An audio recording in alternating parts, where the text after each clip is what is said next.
Bismillahirrahmanirrahim. Assalamualaikum warahmatullahi wabarakatuh. Waalaikumsalam. Pembahasan tentang masalah fasdu dan bekam. Ya. Apa bedanya dan apa persamaannya? Ya, ketika kita membicarakan tentang fasdu, itu juga adalah sebuah teknik terapi. Sama juga dengan bekam, juga sebuah teknik terapi. Dua-duanya ada pokok yang sama, ada juga perbedaannya juga ada. Persamaannya adalah apa? Yaitu sama-sama mengeluarkan materi tubuh, ya, sama-sama mengeluarkan materi tubuh dari si pasien. Berupa apa? Berupa darah. Berupa darah. Ya.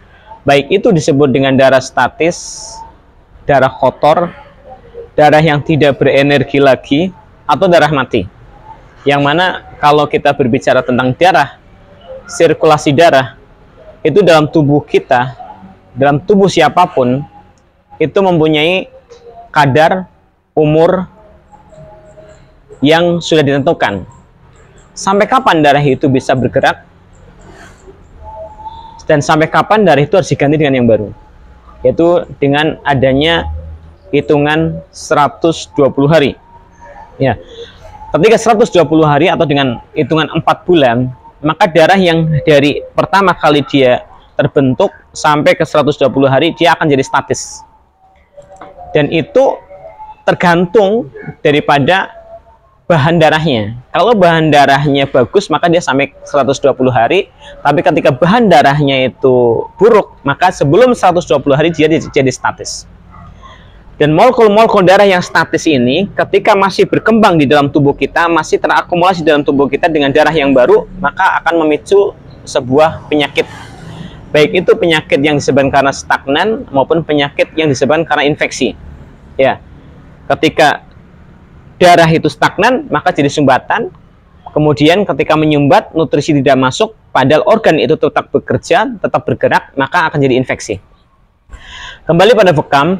Ya, kembali pada bekam dan fasdu sama-sama mengeluarkan darah, sama-sama mengeluarkan materi darah. Itu persamaannya. Perbedaannya adalah apa?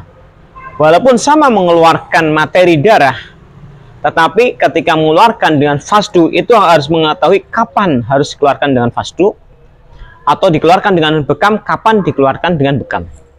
Karena nanti tujuan treatment, tujuan terapi baik dengan bekam maupun fasdu itu harus menghasilkan sebuah kesembuhan dari sebuah penyakit. Jadi tidak asal membekam untuk mengeluarkan darah, tidak asal fasdu mengeluarkan darah.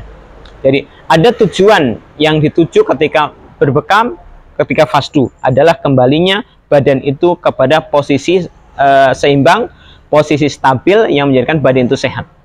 Dan ini kita melihat dari mana?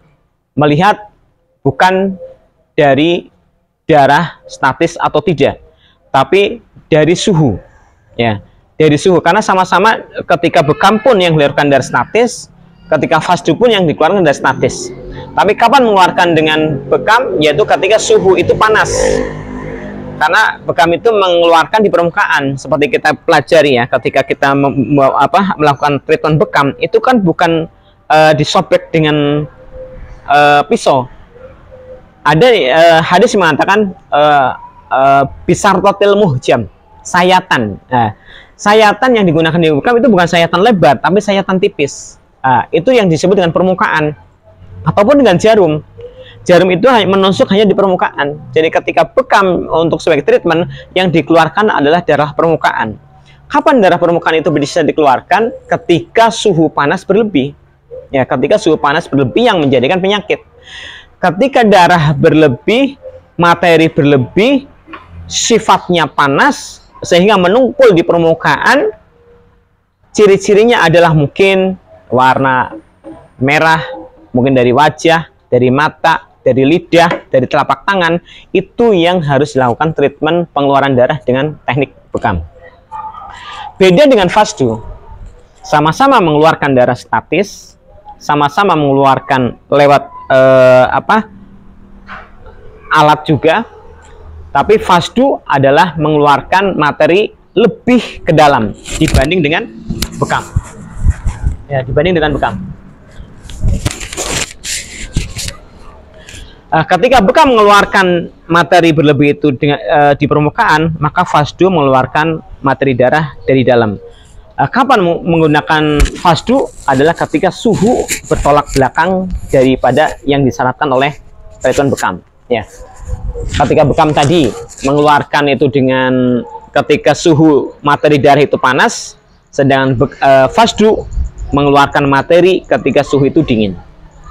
Nah, ini ditandakan dari mana? Ditandakan ketika tadi bekam adalah permukaan dengan tanda adanya warna merah berlebih, mau lidah, mau tangan, mau muka, ya. Tapi ketika fasdu adalah melihat ketika permukaan itu lebih rendah daripada merah, yaitu pucat. Lidah pucat tebal, mata pucat, ya.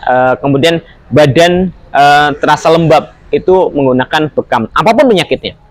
Apapun penyakitnya, dan bersamanya tadi ketika kelebihan materi dalam tubuh. Ketika kelebihan materi dalam tubuh, maka gunakan pengeluaran materi dari tubuh baik dengan bekam maupun dengan fasdu.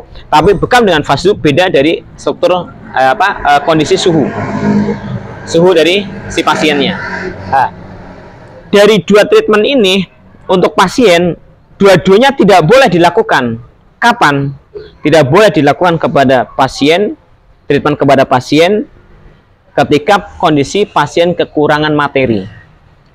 Apa kita lihat dia kekurangan materi? Satu, lihat warna biru kelembaban yang menjadikan stagnan biru di area lidah, atau warna biru yang ada di mata, atau adanya kelembaban yang berlebih yang menjadikan warna biru di wajah, atau warna biru yang menjadikan telinga kelihatan berbentuk seperti warna biru.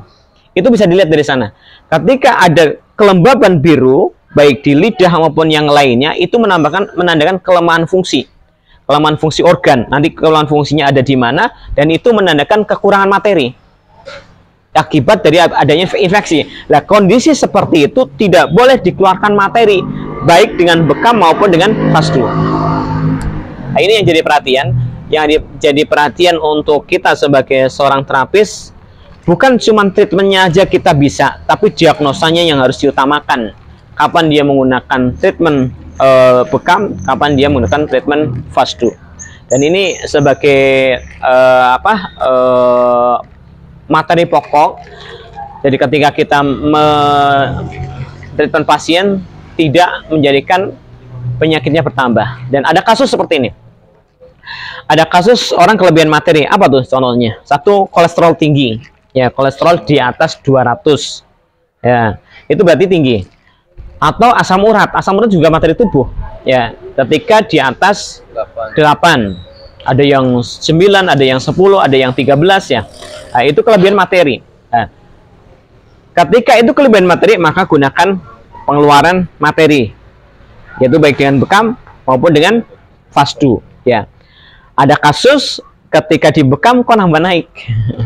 Ada kasus habis dibekam gulanya kok naik. Ada kasus habis dibekam kok asam uratnya naik. Nah, ini kesalahan penempatan. Harusnya di fasdu tapi dibekam. Ya, harusnya di fasdu tapi dibekam. Kenapa? Kok bisa naik setelah dibekam? Ketika tadi dikatakan, ketika suhunya dia lembab, suhunya dia rendah, yang harus dilakukan adalah fasdu. Tapi ini melakukan bekam, padahal bekam itu ketika suhunya panas. Ketika melakukan bekam, yang keluar adalah suhu panas. Ya, suhu panas. Ketika suhu panas dikeluarkan dari pasien yang lembab, maka yang tertinggal kelembabannya naik, panasnya hilang. Dan ketika kelembabannya naik padahal sumber penyakitnya lembab, maka kelebihan materi yang tadi sudah berlebih akan menjadi berlebih lagi. Akan menjadi naik angkanya. Baik gulanya, kolesterolnya, asam uratnya. Jadi nanti ada pasien-pasien yang ketika sudah dibekam berkali-kali tetap naik, tapi setelah difasdu kok jadi enak. Itu berarti lembab. Ada pasien yang sudah fasdu berkali-kali tapi tetap naik, setelah dibekam kok enak. Nah, itu berarti panas. Diagnosa yang paling mudah adalah apa? Melihat pasien itu lembab atau panas. Tanyakan, kalau minum sukanya panas atau dingin? Kalau dia suka dingin berarti dia kondisi panas. Kalau dia suka panas berarti dia kondisi dingin. Tapi kalau ada dua-duanya gimana? Atau kalau ada duanya ya kadang panas kadang dingin, minumnya enak dua-duanya. Ya kita lihat lidahnya lah, makanya kita harus mampu mendiagnosa dengan peta lidah. Itu harus dipelajari sedetail mungkin sehingga kita tidak salah aplikasi penempatan ini pasien harus dibekam atau tidak. Ya, barakallahu fiik. Ini materi perbedaan dan persamaan antara bekam dan fasdu. Salawat dan salam terserahkan untuk uswah kita Rasulullah Shallallahu Alaihi Wasallam. Assalamualaikum warahmatullahi wabarakatuh.